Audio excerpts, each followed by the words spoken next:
Rescue 3, you probably do one full arrest. PD, go ahead, rescue. That's 50-year-old man. Requesting the orders. 5 minutes. Copy. See you on arrival. Shock advised.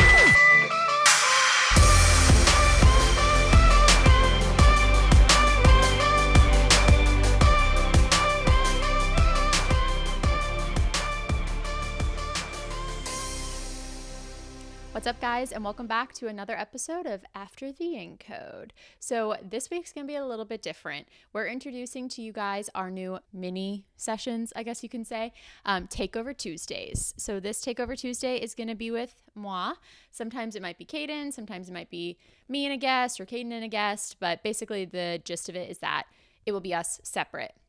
So we wanted to bring you guys something a little bit different, give you a chance to hear from each of us independently, and just kind of take it in whatever direction we feel like going. So with that being said, welcome to the very first ever Takeover Tuesday. Ah, yes, woo, we're so excited. Maybe, hopefully, it's actually, so this is my first time like just sitting down and staring into a camera and talking by myself. Caden might be a little bit more used to it with his like TikToks and YouTubes and stuff, but I can't even lie, it's a little awkward. I'm just staring at a camera and talking. So we're going to hope for the best here. But let's go ahead and get into it. All right, so I decided for my first Takeover Tuesday episode to make it family themed. We're all about family over here, okay?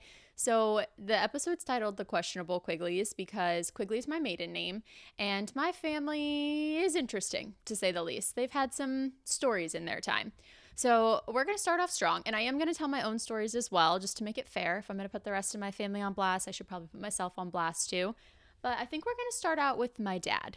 So my dad, I feel like has had quite a lot of stories, a lot of medical stories in his time, but I'm going to tell you guys one that happened since I've been alive and has kind of affected the rest of his life and my life, sort of. So when, I don't even know how old I must have been. I was probably like 10 or 12. So we were on a cruise with my entire family. We were probably going to Mexico or something. I don't totally remember. But we get back from our day on land and we get back on the cruise ship and we're all getting ready for dinner and we're going to go out for dinner. Well, my older cousins were on this cruise ship with us. And I'm pretty sure at this time they must have been drinking age because them and my dad had had a little bit too much apple juice, you can say.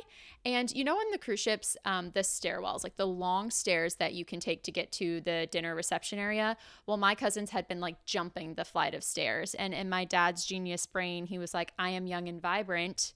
I can jump the stairs too.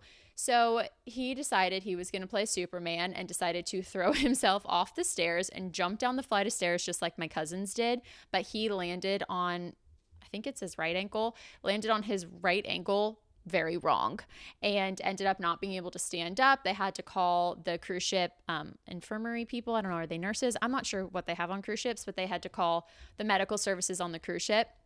And my dad spent, I don't even know how many hours down in the cruise ship infirmary. And when we got back to the States, it ended up being years long of repair to his ankle still to this day. So he ended up getting put a whole bunch of pins and screws in his ankle. He broke it in like multiple places. I think he broke some of his toes. It's a hot mess still to this day. He's had a couple operations on it and has a whole bunch of metal in his foot and it's still not completely healed. So coming back to the States, we surfed a lot at this time when we were younger. So he had to take some time off of like teaching us how to surf. He'd normally get in the water and he'd like push me and my sister into the waves. So that kind of had to take a back seat because he had robofoot. And he still has robofoot, but he can go in the water and stuff now. So that was a pretty funny story because I remember being young and being like, where's dad? The next day on the cruise ship, we were young enough to where my parents didn't want to say that my dad had a little too much apple juice to drink. So they had told us that he was playing Superman on the stairwell and hurt his foot. So way to go, dad. Mexico did you dirty. Actually, I wasn't even planning on telling this story, but since we're talking about this trip in Mexico and my older cousins, my older cousin had also had a little bit too much apple juice. You're going to see a trend here. We're okay. Okay, the Quigleys, they're doing fine, but there is a trend. So my older cousin had a little too much apple juice to drink, and I don't know if we didn't realize how much apple juice he had to drink, but he had my little brother up on his shoulders, like walking around with him on his shoulders, and we were all walking down the sidewalk when one of us had like stopped to look around to see how far behind my cousin and my brother were, and when we looked back, it's just my cousin like this holding my brother, and just goes completely back, literally topples straight back with my brother on his shoulders directly onto the concrete. I'm not exactly sure what happened. We lost our balance. We got a little sleepy. I have no idea, but all I know is we look back and there's my cousin toppling backwards with my little brother on his shoulders, who was probably like 3, 4, 5 at the time, and just crashed backwards. Luckily, nobody was hurt. It might explain some things about my brother to this day. Actually, it explains a lot of things about my brother, but nobody was injured at this time. I think it might have even been that night that my dad played Superman on the stairwells and injured his foot for life. So Mexico and the Quigleys, we just don't get along. We should probably table those trips for a while. So that's a little bit of story about my dad and Mexico, and my brother in Mexico, I guess, too. So segueing now into my brother, because I'm going to tell one about all my mom, my dad, my sister, and my brother, and myself. Like my immediate family is all going to get a little story time. So moving on to my brother, he's definitely had it, I think, the worst and the most out of everyone in my family. Probably would go like Devin, my brother, then Taylor, then me, because I haven't really injured myself too many times.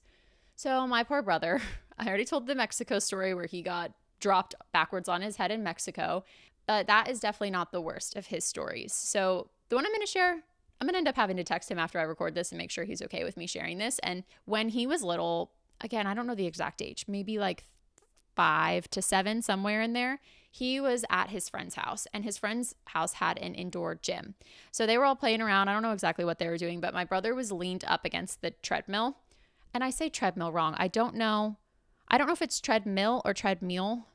I think I say treadmill. I don't know. I always get made fun of every time I say it. So he was leaned up on the treadmill, and his hand was like right around where the treadmill rotates under, like where the track goes under. But the treadmill wasn't on at this time. So he's leaned up on the treadmill, and his friend's little brother must have like hit a switch or accidentally turned it on, because the treadmill gets turned on and my brother's hand gets caught up under the track and it gets stuck under there. So while it's under there, obviously he's screaming. His friend is trying to shut it off and screaming for his friend's mom, but it was stuck under there long enough to tear through all of his skin, his tissues, and his ligaments. So by the time they got his hand out, it was pretty much just like falling off. So he was obviously rushed to the emergency room. And for the next, this went on for years, but definitely for the next 4 months, he went through quite a lot of medical procedures. He had to get skin grafts done from his thigh to put onto his hand to repair the hand. He had to get surgery to reconnect all of his ligaments and nerves and whatever it is that hand surgeons do to fix his hand. So years later, he was still getting repeat surgeries, years of physical therapy, and even actually now to this day, because how old am I? He's 26 now. Me and my siblings are all 2 years apart, and I'm the middle child. So he's 26 now, and his skin graft was done when he was whatever age I said. So his hand actually sits kind of like this, and he can't quite stretch it all the way because the skin graft goes a little bit up into his fingers. So it stays kind of arched like this. So he actually has to get a whole new skin graft and probably actually just repeat hand surgery to continue to correct that, since he's grown so much since the time it happened. But that was a pretty traumatic thing that happened, because his recovery was so intense that me and my sister actually had to move out of the house, and we moved in with our neighbors who were also our best friends at the time, so that my brother could be the sole focus of attention with his healing and his therapy and the repeat surgeries that he had to get, all from a treadmill. Rumor has it he's still afraid of treadmills to this day. No, I'm just kidding. That's not true. But he's a pretty good sport about it now. And most of the time we'll show people or tell people the story, which is why I think he'll be okay with me sharing this. But that was just a crazy situation. So my dad's ankle and my brother's hand. All right. So in the spirit of trying to keep this a mini episode and not filming for an hour and a half, I know I probably could, because I just love to chit chat and jaw jack as long as I possibly can, I'm going to try to run through these stories pretty quickly. So while we're on the topic of my brother, he almost died another time. So not that this hand injury almost killed him, but who knows, it could have had it not been treated properly. So in our backyard, we had a skating half pipe. My brother really liked to skateboard.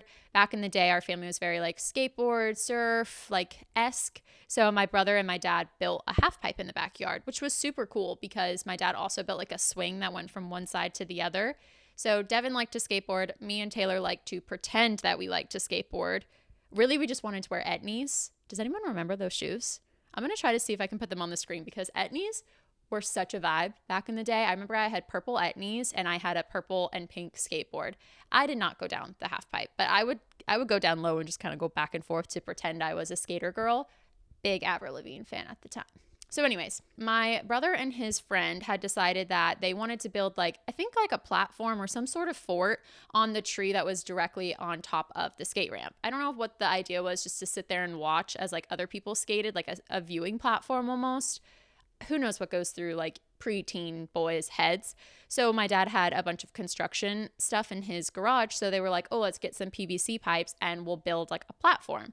So him and his friend were climbing the tree, and he was passing the PVC pipe up to his friend. His friend grabbed it, but it slipped out of his hand. So the PVC pipe fell back down on my brother's face and directly hit him like around the eye. So the pipe went like all the way around his eye. And at the time, it obviously like cut his eye open, but not bad enough to where my mom thought he needed stitches.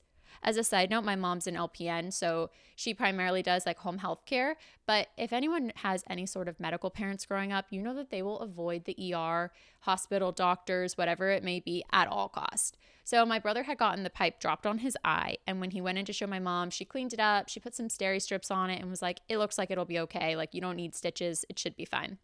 So a few days goes by and it's swollen, it's getting worse, it's bruising, which can be normal. A few more days goes by. It starts having some drainage. It starts not looking so great. My brother starts getting a fever and starts just not acting right. Not wanting to drink, not wanting to eat. He's kind of lethargic. He's not really getting up and about. So at this point, my mom was pretty concerned and was like, okay, I don't know what's going on with you. Like, I need to bring you to the hospital. So when they brought him to the hospital, they had found out that my brother was actually in septic shock. So blood pressure's tanking, heart rate through the roof, you name it. He got admitted to the ICU for, I think it ended up being like a week or so. And he needed IV antibiotics. And the doctors had ended up telling my mom that had we not brought him in like that day or the next day, he probably would have died. So that was pretty crazy, because imagine dying from a PVC pipe. Like, first a treadmill and then a PVC pipe. Like, my brother's got the weirdest death wish. So anyways, he did survive. He was fine. He was discharged from the hospital. The antibiotics did what they were supposed to do, thank God. And he recovered just fine. So following up from those, some smaller medical stories that happened to Devin that I just think are funny to tell, because I sort of was involved. I'm not going to take full responsibility for all of them, but my brother also, out of all three of us, has had stitches the most. And by the most, I've never had any, but my sister has had them a few times. And Devin had them all the time, and almost always on his face or head. And only some of the times my fault. So there was one time that we were out by the pool, and maybe I was trying to be silly goofy. Maybe he pissed me off that morning. I'm not really sure. But I had pushed him into the pool. And our pool deck was brick, so the lining of the pool was like brick lining. So when I pushed him into the pool, he tried to grab the ledge. And when he grabbed the ledge, he like hit his head on the brick and sliced his head open and had to go to the ER to get stitches there. But if you ask me, like, that's your own fault. You didn't fall into the pool the right way. You should have just like let it happen and like angel fallen back. Where he went wrong was trying to save himself. Okay, just let it happen. Had you not tried to save yourself, you probably wouldn't have hit your head on the side of the pool and gotten stitches. So yeah, I don't really see how it's my fault at all, actually, if you think about it. So anyways, another time he got stitches was me and him were racing around the pool at my grandma's house, and he went one way and I went the other way. And when we came to meet up, I was reaching for the door before him. And I don't know if I quite shoved him or if he just slipped, but I'm pretty sure he tripped on the rug and he went flying forward. And again, with the brick, the door frame was like lined with brick, and he went straight down and hit his head on the brick. And I just remember he fell, and I was kind of just standing like this, like, oh no, this is going to be bad. And he goes to stand up and he's holding his hand over his head like this, and then he ends up letting it go. And of course, the head is super vascular, so it bleeds a lot to begin with, and it's going to bleed extra a lot, if you want to say, when you have completely busted your head wide open. So he took his hand off and it was just a pool of blood. And I was just like, damn it, I'm going to get blamed for this one too. Although this one really wasn't my fault. I just think he's clumsy. But anyways, he's gotten stitches a bunch of times. Those were just two that were maybe associated with me, if you want to say. I don't really know. All right, so we'll leave Devin alone. We'll stop picking on him for a minute, and we'll segue into my sister. Now, my sister has gotten hurt a lot, but I feel like I was actually talking to her yesterday, and I was like, hey, can you remind me of some of the times as a kid that like you hurt yourself or you got sick or whatever? And her stories were just boring, if I'm being honest. She was like the most run-of-the-mill sick, like a pneumonia here, a virus there, needed some oxygen here, like nothing super exciting. But recently, actually, she did hurt herself, and I'm pretty sure she has the video, so I'm going to try to get her to send it to me so I can put it up on the screen. But maybe like 2 years ago, my family, me, my dad, my brother, and my sister were at a football game in Orlando. I think it was the Gator Miami game that they did in Orlando. And well, this tailgate ended up being a bit of a disaster anyway, again, because I think just the apple juice of it all. And my family, sometimes you put my family and apple juice together at a college football game and it's a great time, and sometimes it goes very wrong. So this football game did not go super great, and I want to say it probably all started going wrong around the time of the backflip. So my sister and her apple juice convinced herself that she knew how to do a backflip, and she wanted to show all of her friends that she could do a backflip. My sister also is like a don't tell me I can't type of girl. Like there was a time where she was a vet tech for a while, and we were talking like vet tech versus nursing. And she was like, oh, putting IVs in dogs is so hard. And I was just staring at her like, be so for real. Like putting an IV in a dog versus putting an IV in like a 2-day-old baby or a 96-year-old woman. Like, we were just going nurse to vet tech, like head to head. And she was like, whatever it was, I was like, you probably couldn't even put an IV in yourself. And she was like, yes, I could. And I was like, no, you can't. And then she did. Like I had a catheter, and she fully just went like this, poked herself, put an IV in herself. And I was like, all right, you shut me up. Like respect to the vet techs. So she's very much the kind of person that like, you can't tell her she can't do something. So wherever the conversation went, she had to prove to everyone that she could do a backflip at this tailgate. So she proceeded to do that. Her friend did help her and was like spotting her, and not a very good spot if you ask me. So went to help her do this backflip, and she landed just right on her wrist. And in the video, you can hear the crack. 1, 2, and backflip. Oh God.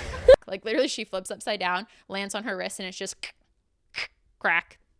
So the funny part of this story, though, is that she had no idea. None of us did. She gets up from that backflip. She's laughing. She thinks it's so funny. We go about the whole rest of the tailgate. No issues. She spent the night at my house because I lived in Orlando at the time. And the next morning woke up and her wrist was a balloon. And she was like, I think I broke my wrist.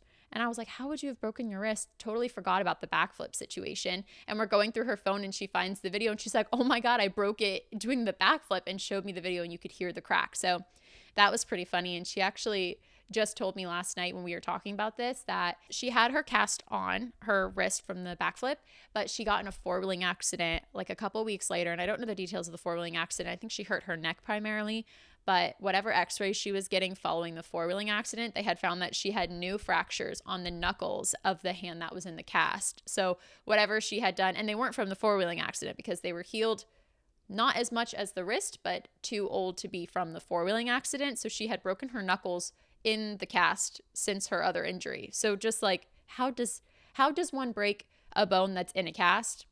I don't know, but she did. Another story about my sister is in high school, she was really into pottery. Like, I think they actually opened up a whole class for her to be like a pottery assistant as one of her extracurriculars, or I don't remember what they were called in high school, where you could be like an office aide or whatever when you're a senior. So they opened up a whole class for her just to be a pottery tech. And I remember she was holding a piece of pottery and it started to break in her hand. And when it broke, she went to try to catch it. And as she went to catch it, it sliced down her entire wrist, like from her bone down. I think it was pretty significantly long, and filleted her wrist wide open. And she even tried to go to class. Like, she wrapped it with a paper towel and was like, I'm fine, and walked to her next class, and then was like, actually, you know what? I don't think I'm good, and went to ask her teacher to go to the nurse. And she was telling me yesterday that her teacher actually told her no and to sit down until she like took the paper towel off and showed her teacher, and her teacher was like, oh no, you gotta go. And then she was rushed to the ER and got like a whole bunch of stitches put in there too. So pottery, treadmills, PVC pipes, tailgates, we can make any regular thing dangerous in my family, honestly. That's why we're the questionable Quigleys. All right, so we've talked about my sister, we've talked about my brother, we've talked about my dad. 2 people left, me and my mom. So my mom's story it's not funny. There's nothing funny about it. There's nothing funny about any of the medical stories, but I think you can find humor in most of them. The one I'm about to tell you guys about my mom, the injury itself, not funny, but I will end on a lighter note about things that have come from her accident that are a little bit comical. Okay, so my mom's story, a little bit traumatic. So when my parents were younger, this was before they were married, my dad had picked my mom up for a date night one night. And on their way to wherever they were going, long story short, a car hit them. A drunk driver hit them. And the way that my dad tried to get out of the way of this drunk driver coming straight at them to like T-bone them was that he tried to rear over to the side, but he hit the median. So as he was trying to get away from this drunk driver, he hit the curb as they got T-boned, which caused the car to flip multiple times, like on its side. So it was flipping multiple times on its side. It like skirted across the ground and then continued to flip. And that's important for what happened to my mom and the injuries she had. So my mom wasn't wearing her seatbelt. And actually growing up, this story was one of her like motivating reasons behind pretty intense seatbelt lectures and not drunk driving to my friends. Actually, like when me and all my friends turned 16, we would have these, they're not parties, but anytime we turned 16, we would have these like events at our house where we would have all of our friends come over, each one of us, me, my sister, my brother, and my mom would sit down all of our friends and she would pull out the photos from the accident that she had. And it was basically a scare tactic for good reason, though, to us as 16-year-olds to basically be like, you need to wear your seatbelt and this is why you don't drink and drive. And this is also why you need to always be on it when you drive and cautious because you have to pay attention to other drivers. Now, if you listen to the Paris episode, you know this did not totally hit home with me because I'm not a great driver. I don't drink and drive and I always wear my seatbelt. So anyways, back to the story.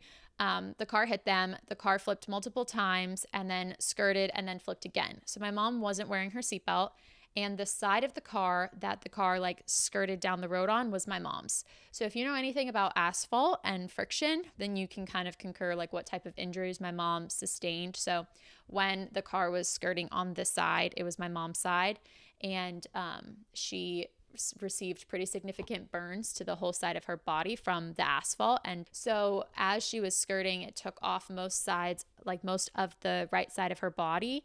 And because she wasn't wearing her seatbelt, she wasn't completely sideways against the road. She ended up kind of having her back against the road and it took off most of her back as well. So my dad says that when the car stopped and they flipped the final time, he looked over at my mom, but she was not in the car. She was quite a few ways behind the car. So it flipped, skirted and then flipped again. And at some point in all of that, my mom fell out of the car and was left behind. So as much as I know from the story, she was not responding at the time of the accident. She was a trauma alert. She was airlifted to the hospital. The details are fuzzy on whether or not, I'm assuming it was a medically induced coma because she was intubated. So she stayed like that for about 3 weeks in intensive care unit. And the burns to her body were so bad that she was wrapped head to toe in wound dressings because I don't remember the exact percentage of her body that was burnt, but it was a pretty large percentage. And also one of the injuries she had from this was that her ear was completely taken off in the car accident.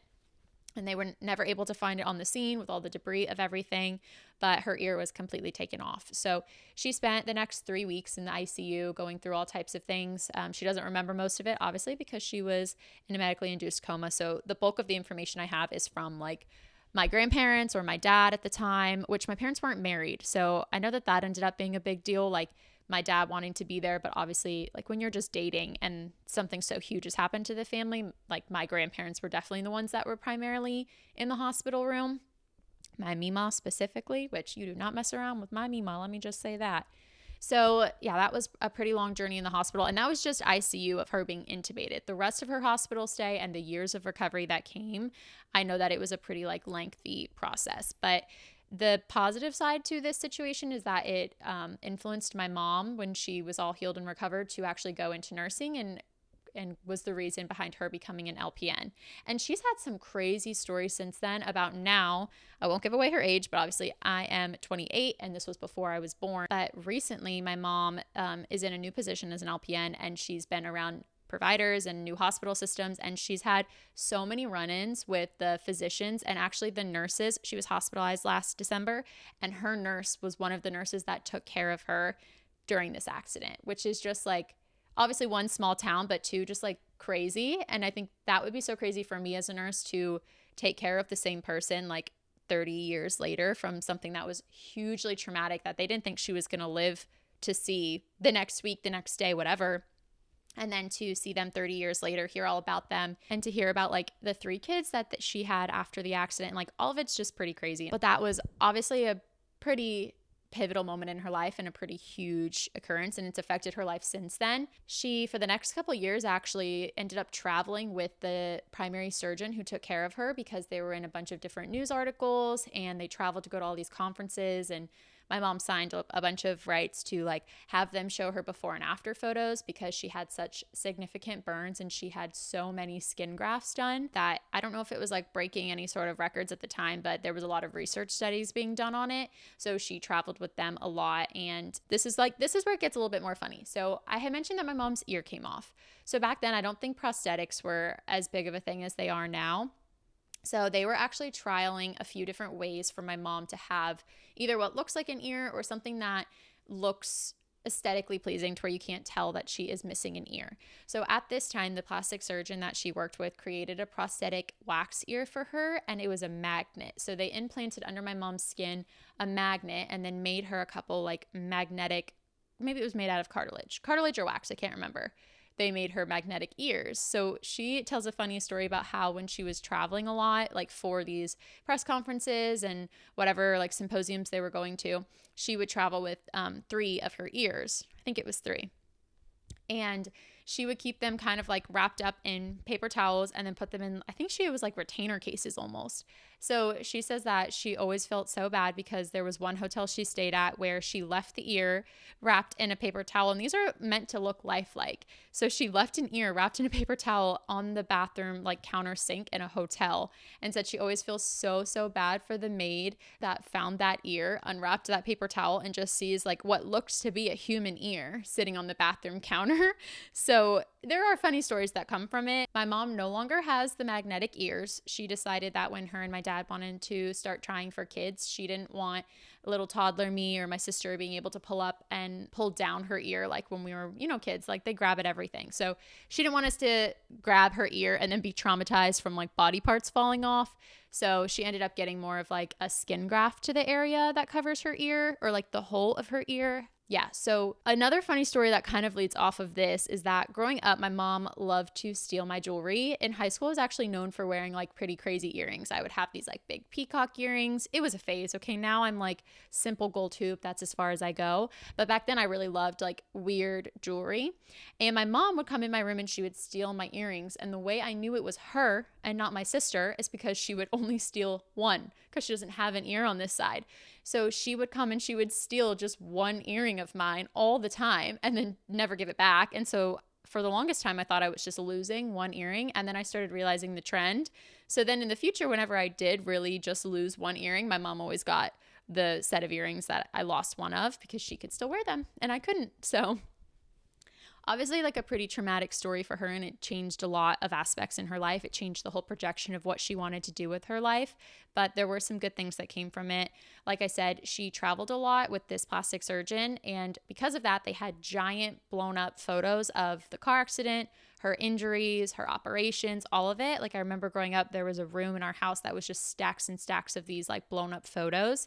So that's what my mom would use when she would do like the sit down conversations with my friends when we were teenagers, to try to make sure that they understood how dangerous drinking and driving was and how dangerous it is not to wear your seatbelt. So this is a story time, but this is also a PSA to wear your seatbelt and don't drink and drive.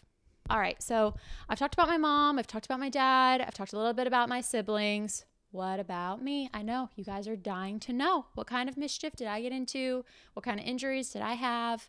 Well, I will say mine are not as exciting. Maybe they are. I don't know. You guys tell me if you think that mine are exciting or not. I was more stupid, I guess you can say. Like Devin's injuries, like that makes sense. Those weren't his fault and he got hurt like pretty significantly. My sister's, like those were more like orthos or respiratory issues. Mine are just like, what's wrong with you, girly? Like, what is your problem? So the first one I'm going to tell is my issue with choking. And I don't know how to word this to where it doesn't just sound weird, but I used to choke on everything all the time. I'm every parent's worst nightmare. A kid comes over to your house and chokes, like nobody wants that. But that was me. I choked on everything. Hard candies, cough drops, coins, you name it. There was a time where my uncle was visiting, and on the counter in his room, he had put his like loose change on the table. I don't know what I was doing in there, probably just like poking around his stuff, and I have no idea how old I was, but I'm pretty sure at the time, like in the 90s, there were these chocolates. You guys probably remember, like little chocolates that would be covered to look like coins. I think it was meant to look like pirate's treasure. So I don't know what went through my head, but I was like, that looks delicious. Yes, a nickel, sign me up. I want 4. So I had just taken, I don't even know how many, if it was 1 or if it was a whole handful, but I had grabbed the change off the counter and decided to eat them, but I didn't want to swallow them, I guess. So I just decided to choke on them. So I'm in my uncle's room in my house just choking on these coins, and nobody was nearby, but thank God. I think it might have been my dad who walked in and found me choking on the coins and had to give me the Heimlich maneuver. But I'm pretty sure he started trying to give me the Heimlich maneuver and wasn't successful. So he was screaming for my mom to call 911. And 911 was on their way by the time my mom got to me. And my mom was able to give me the Heimlich and get the coins out of me. So I did not die then, but I did try a few more times. There was another time I was at my grandma's house, and she lives on a ranch. So everybody was out at the barn, and most of my grandparents knew, and I knew I wasn't supposed to eat any hard candy when nobody was around. And my grandparents on both sides also knew this and would usually put it away when I came over. But I caught my Meemaw slacking, okay? And I'm sitting inside by myself. I think I went inside just to get water. And I look at the coffee table and I'm like, it's go time. Okay, I'm in here. I'm by myself. Nobody's around. That hard candy looks pretty tasty. So I sit my happy butt down on the couch. I open up my hard candy and I start eating it. And I'm like, I'll be fine. At this point, I'm probably like 10 or 12. Too old to be still choking on hard candy, but here we are. And of course, what happens, because life is sometimes like a movie, but I start choking inside by myself yet again. And this time my Meemaw did come in and find me. And I'm pretty sure when she retells the story, she says that I was completely blue, like cyanotic at this point. I wasn't making any sounds. And I don't think I was unconscious. I'm pretty sure I still was conscious. But she had come in, I think this time much, much closer to the end of the line for me. And I don't remember the Heimlich being done, but I do remember like waking up afterwards, seeing the hard candy on the floor, and that by then my mom was inside and I was in big trouble. So those are just 2 situations. This happened a lot. I probably have received the Heimlich maneuver more times than anybody else that you know. Thankfully, I'm pretty sure that was the last time when I was like 10 or 12. Everything else was before that, like younger ages, but still, like, why? And it's not like I was just picking up random stuff and choking on it. It was coins was the only non-food item, and then everything else would be like hard candies or cough drops. And this happened so often that when I turned 18 and I was leaving for college and me and Caden were going to college together, my mom sat Caden down and was like, listen, do not let her have cough drops in bed. She has to be sitting up straight, paying attention to what she's doing when she's eating the cough drops. And my mom's like, I'm giving you this responsibility. Do not let her choke. And I was like, Mom, I am 18. But I think the issue is, and what's important here is that she said, like, make sure she's paying attention. And this kind of loops in with like my car issues, like why I hit so many people in my driveway, is I just get so like my ADHD. That's just what it is. And I forget about the other things I'm doing. So then I go to swallow and I'm like, oh yeah, cough drop. And then I choke. So those are mine. I just used to choke on hard candy all the time. So I pray to the good Lord that one day when I have a child, they did not inherit that from me, because I will not be able to handle that kind of stress. All right, I'm going to give you guys 2 more stories about me before I close out the very first ever Takeover Tuesday mini episodes. This is probably going to end up being like an hour. Okay, so like I said, my Meemaw lived on a ranch. So in high school, one of my jobs was I was a horse instructor. So I would go out there after school and I would give lessons to the kids, and B, I would help train a lot of the horses. So in horse world, we call it like breaking a horse. It just means training them. One of my Meemaw's clients who boarded their horses at our ranch needed help training their horse. This particular horse's issue was that they would just buck whoever was riding them the entire time. Like he was just buck happy and thought he was at the rodeo and would just buck all day long. So my job was to, I think I was riding him twice a week to try to correct the behavior. So there was one day where I was riding him and I must have thought that he was doing better and I let my guard down, or maybe he just got me just right. But we were doing an exercise, we were pole bending, and during the exercise, he was bucking, which I was prepared for. So I was hanging on, doing what I do when the horse bucks, but he did one buck that just threw me just right. And I went flying over his head and landed on the ground on my right elbow. So I landed directly on my right elbow. And immediately I could tell, I was like, my elbow is broken, like for sure, no doubt about it. And this was right before my birthday. So it was actually a little bit chilly out and I had a sweatshirt on and it was a tight sweatshirt. Hollister, shout out. And I was like, there's no way I'm going to be able to get this sweatshirt off of my arm. Like it is broken. And so I'm pretty sure I probably immediately started crying. My sister was out there riding with me at the same time and she went to get my Mima, which like, sorry, Mima, I know you're watching this, but like mistake because my Mima is old Florida, old cowboy, okay? You fall on your horse or you injure yourself on your horse, she's not shedding a tear for you. And she does not appreciate if you're shedding a tear. So she comes out and I'm crying and she's just looking at me like, get back on. And I'm like, honey, my elbow is broken. And my Mima, she is not wrong for this. This is actually like such a true thing that you have to get back on the horse or else you never will. Like if you get injured and then you don't get back on the horse, you're going to be afraid of the horse. You're going to be afraid of riding. Like you have to get back on. But at 16, I'm just like, woe is me. My elbow's broken. It's almost my birthday. Like boo hoo. So she did make me get back on the horse. I had to finish walking my horse off, which is basically like cooling them down.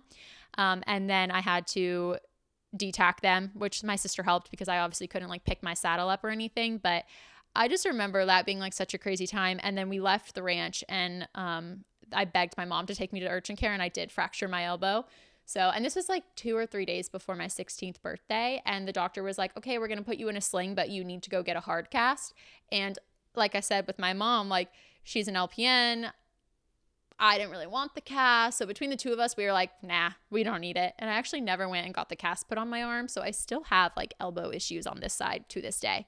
So this is another education moment for everybody listening. Go get your cast. Okay, if they tell you to put a cast on it, put a cast on it. All right, my last story from my childhood and even up until now. So far I've been swallowing coins and choking on hard candies and getting bucked off my horse. This last one was not my fault. Okay, this is my sister. Taylor, I'm talking to you. You did this to me. And I don't think we've actually ever talked about this like in our adulthood. We've never brought this situation back up. But when we were younger, we would all prefer to take showers in my parents' bathroom because they just had a bigger shower. They had a big like glass door shower. So one day I was showering. I must have been, I don't know, probably similar age, like 6, 7, 8. And I was showering and my sister was like, you know what? This is the perfect opportunity. She's trapped in the shower. I'm going to go annoy the out of her. So my sister comes in the bathroom, closes the door, and decides she wants to give me my own personal private show. Okay, she says, I'm going to perform for you. I'm going to sing to you Twinkle, Twinkle, Little Star. Yeah, it's a great idea. So I'm trapped in the bathroom and I'm screaming at her. I'm like, get out, leave me alone, whatever. And my sister proceeds to give the most phenomenal, breathtaking, absolutely awful performance of Twinkle, Twinkle, Little Star. She is singing at the top of her lungs in the most annoying way she possibly can. And if any of you have siblings out there, you can understand this. Just annoying the living out of me and singing Twinkle, Twinkle, Little Star. So at one point, I open up the glass door to scream at her because it's all foggy now and I want her to really see how pissed off I am, which was a mistake. I should have acted like I didn't care. So I open the glass door and I'm screaming at her to get out, and then I proceed to slam the glass door. Big mistake on my part because immediately the whole thing spiderwebs and then burst out at me. So at this point, there is, I don't know, hundreds of pieces of glass covered in my entire body, and my sister's just standing there like a deer in headlights, just had no idea what to do. So I'm screaming at her like, go get mom, go get mom. I don't know if she ever ended up like knocking herself out of it and going to get my mom, or if my mom just heard us screaming and came in.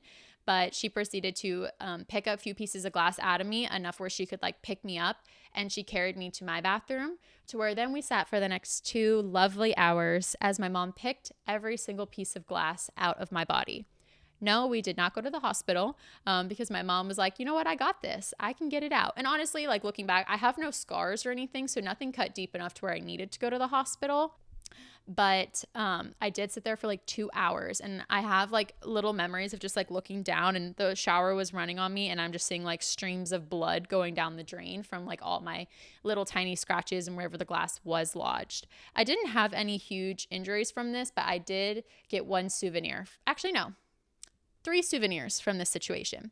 The first souvenir is my aversion to glass. I hate glass injuries now, and I work in an ER, so kids come in all the time with glass in their foot or their hand. One time a kid fell into a glass table and he had glass in his bottom, like glass everywhere, and I don't do glass. Some people can't handle vomit or whatever it may be. For me, it's glass. I can't do it. I can't watch it on the TV. If there's like a fight scene and somebody's rolling around in glass, like, ugh, it gives me the heebie-jeebies, like, because of this situation. Number 2 is Twinkle Twinkle Little Star. Prison. That song, jail. I hate it. I can't stand it. It triggers something in me, just pure rage. So if you see me, do not sing Twinkle Twinkle Little Star to me. When I have a child, I will not be singing Twinkle Twinkle Little Star. The stars are not twinkling, they are dead. And then finally is I have a scratch on my eye, my left eyeball, my cornea. When this happened, I don't know if we realized that I had scratched my eye, but the following years and to this day, you know, if you like stare at something and you change your vision, like you focus on it and everything else blurs, when I do that, it shows me on my left eye where I have this little scratch, and I could like draw the shape of it because it's obviously the same shape. It's a scratch in my eye, but I can see it. It's like a kind of looks like a little like worm almost. So that's a weird little trick I have. I guess nobody could ever believe me or see it, but I do have it. And if I change my vision, I see my little squiggly in my eye, which was my lovely souvenir from the time my sister sang Twinkle Twinkle Little Star to me in the shower. So that's it for this episode. I just wanted to kind of share some like really random and strange medical stories from my family. And based off of some of these medical stories, absolutely the questionable Quigleys. So thanks for watching.